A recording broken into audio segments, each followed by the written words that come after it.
रंगों का त्योहार है होली, अपनों का प्यार है होली। होली रंगों का त्योहार बताया जाता है और इसीलिए पूरे देश भर में होली का त्योहार काफी धूमधाम से मनाया जाता है।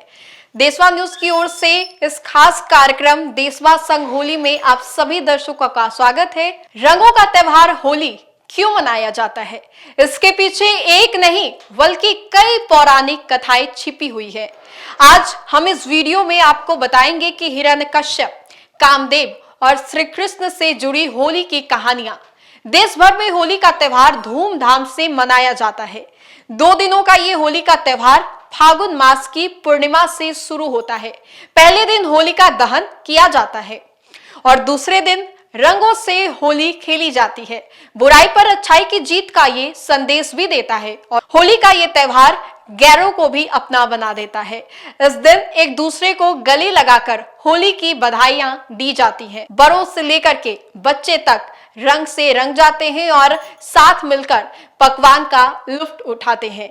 होली के दौरान आमतौर पर होलिका दहन की कथा जो है वो सुनी जाती है, लेकिन क्या आप जानते हैं कि रंगों वाली होली क्यों मनाई जाती है? असल में होली से एक नहीं बल्कि कई पौराणिक कथाएं जुड़ी हुई है जो यह बताती हैं कि होली का त्योहार क्यों मनाया जाता है। हम इस वीडियो में आपको कुछ पौराणिक कथाएं बताएंगे जो कि होली से जुड़ी हुई कहानियां भी है।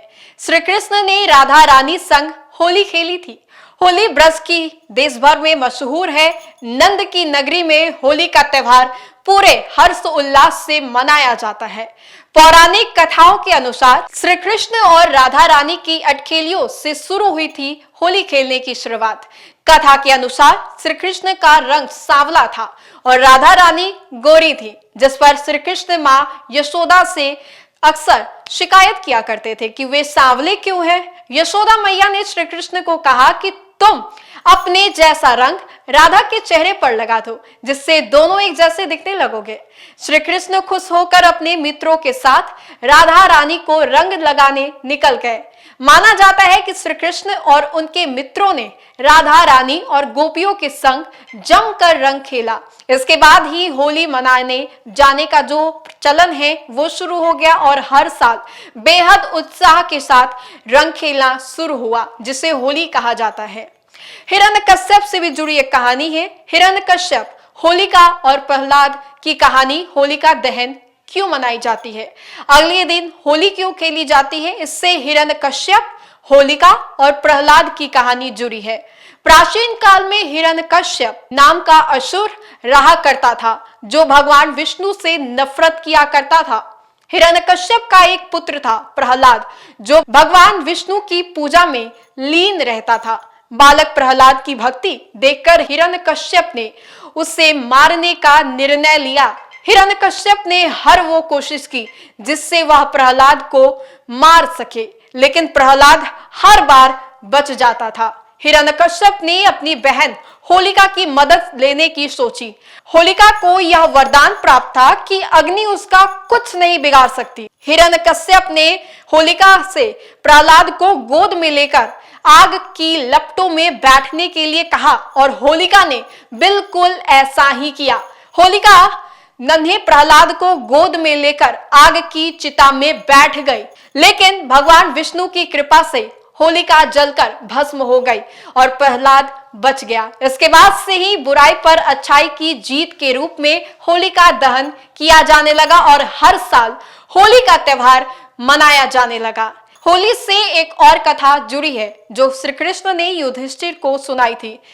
इस कथा के अनुसार एक गांव था जहां असुर स्त्री रहा करती थी। यह असुर स्त्री गांव के लोगों को मारकर खाया करती थी। इससे पूरा गांव परेशान था और छुटकारा पाना चाहता था। लोग काफी ज्यादा परेशान थे और लोगों की परेशानी देखकर गुरु वशिष्ठ ने बताया कि किस तरह इस असुर स्त्री को मारा जा सकता है। गुरु वशिष्ठ की बात सुनकर गांव के बच्चों ने असुर स्त्री की मिट्टी से मूर्ति बनाई। इस मूर्ति के चारों तरफ घास, लकड़ियां और कंडे आदि रखे गए और मूर्ति इस तरह रखी गई कि असुर स्त्री को मूर्ति नजर ना आ सके। गुरु वशिष्ठ ने कहा कि यदि पूजा अर्चना करके इस मूर्ति को जलाया जाएगा तो उसकी जो असली असुर स्त्री है वह जल जाएगी और नष्ट हो जाएगी।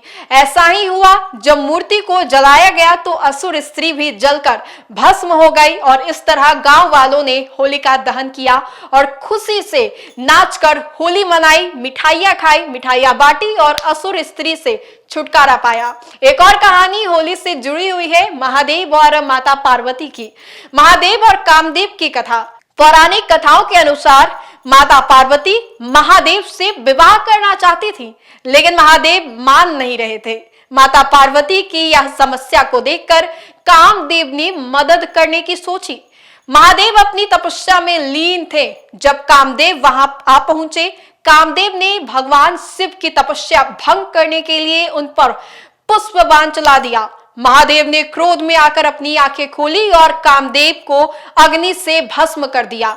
इसके बाद महादेव को माता पार्वती नजर आती हैं और माता पार्वती को जैसे ही वो देखते हैं वे विवाह के लिए मान जाते हैं।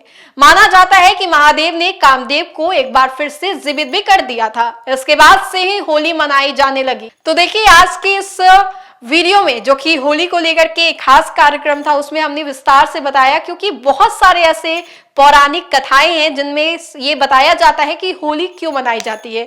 उंगलियों पर गिनकर हम सिर्फ ये नहीं बता सकते हैं कि ये कथाएं हैं, लेकिन होली का त्योहार जो कि रंगों का त्योहार बताया जाता है, वो आखिर क्यों मनाया जाता है, इसके पीछे क्या रहस्य है, कौन सी कथाएं हैं, तो इस वीडियो में हमने आपको विस्तार से बताया। तो देशवा न्यूज के होली वाले कार्यक्रम में आप सभी दर्शकों का बहुत बहुत शुक्रिया शामिल होने के लिए और देखने के लिए। धन्यवाद।